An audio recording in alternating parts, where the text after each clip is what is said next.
Avec notre informateur hockey, Pierre Lebrun. Pierre, il y avait beaucoup de questionnements au début de la saison, à savoir, est-ce que ce sera la dernière saison d'Alexander Ovechkin dans la LNH?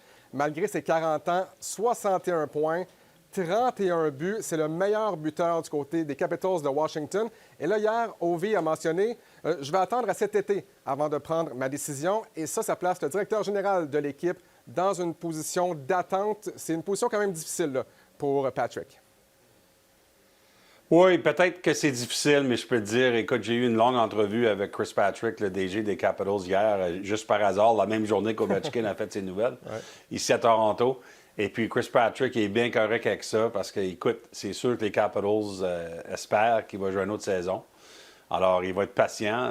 Ça prend tout l'été, ça prend tout l'été. J'imagine que ça ne prendra pas tout l'été, Alex, dans le cas d'Ovechkin. Puis d'ailleurs, juste pour partager un peu de détails, d'ailleurs, c'est intéressant, les Capitals avaient plus de personnes de caméra et de médias avec eux autres que d'habitude sur un voyage normal. Ouais. Alors, on veut faire sûr qu'on prend tous les portraits qu'on peut, on peut prendre juste au cas que c'est les derniers matchs d'Alex Ovechkin. Mais c'est à voir. Mais justement, écoute, le problème pour les Capitals, c'est que déjà, ça fait presque une année au complet que les Capitals essaient d'aller chercher un autre joueur devant pour aider l'offensive. Les Capitals avaient essayé très fort d'aller signer Nicolas Ehlers au mois de juillet dernier, mais c'est les Hurricanes de Caroline qui ont été capables de le signer. Ensuite, on le sait, on avait parlé, Alex, mais les Capitals de Washington ont essayé très fort d'échanger pour Artemi Panarin avant les Olympiques, mais c'est les Kings de Los Angeles qui l'ont eu. Alors, c'est deux échecs d'affilée là-dessus, mais les Capitals ont encore un besoin offensif. Mais là, si Ovechkin prend sa retraite, là, ça double peut-être le trou là, dans l'alignement des Capitals. Les Capitals qui sont toujours dans la course pour une place en série. Ça prendrait un miracle, mais officiellement, ils ne sont pas encore éliminés. Bon, Pierre, avec la saison qui tire à sa fin, ça veut dire que la vague de mouvements de personnel va déferler dans la Ligue nationale de hockey, quoique elle ait déjà commencé, tu vas me dire. Il y a quelques postes de directeurs généraux qui sont ouverts, on sait, à Toronto, au New Jersey, à Nashville. Et normalement, les équipes tentent d'aller piger dans les équipes qui ont gagné la Coupe Stanley, ou du moins qui ont gagné, qui se sont rendus loin en série. Et là, assurément, qu'il y a beaucoup de gens, des Panthers de la Floride, qui seront en demande lors de l'entre-saison. Oui, ça arrive déjà. Alors, écoute, selon mes informations, Brett Peterson, qui est un des directeurs adjoints de Bill Zito en Floride, a déjà fait 2 entrevues avec les Prédateurs de Nashville. Évidemment, il n'est pas tout seul. Il y a une longue liste de candidats chez les Prédateurs. Mais Brett Peterson, qui aussi a été nommé le directeur général de l'équipe américaine pour les championnats mondiaux le mois prochain. Peterson a fait ses entrevues avec Nashville. On verra que ça s'en va. Et Peterson aussi, comme Bill Zito, était agent avant qu'il est devenu... avant que s'est joint aux Panthers, un peu comme Kent Hughes, un agent qui devient DG, ça devient un peu populaire, alors c'est à suivre ce dossier-là. Ça ne veut pas dire que Peterson, évidemment, c'est lui qui va avoir la job à Nashville, mais c'est intéressant qu'il fasse ses entrevues. L'autre nom, c'est Sonny Mehta. Et lui, écoute, lui, son CV, c'est sur le côté des statistiques avancées, etc. Il est très bien respecté, évidemment. Il fait partie de 2 Coupes Stanley en Floride. Et selon mes informations, les Leafs de Toronto ainsi que les Devils de New Jersey, les 2 formations ont demandé et ont reçu le feu vert pour parler avec Sonny Mehta dans les prochains jours, dans les prochaines semaines. Alors, écoute, dans les 2 cas, avec Toronto et New Jersey, il va y avoir plusieurs candidats. Là, on le sait, il va y avoir plusieurs personnes qui vont se faire interviewer, mais c'est quand même intéressant que la Floride est très populaire comme organisation. Ouais.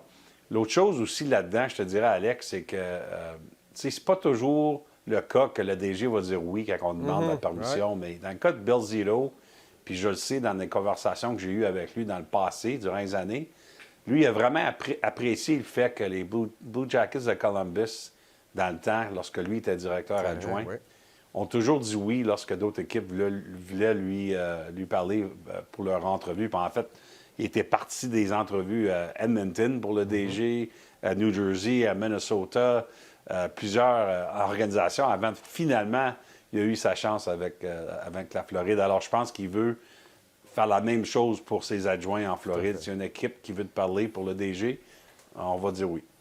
Et ça, c'est un peu le prix à payer. Et j'imagine que pour une organisation, c'est difficile, mais c'est le prix à payer. Quand tu gagnes, les autres équipes veulent aller chercher ton personnel, tes joueurs, un peu tout le monde.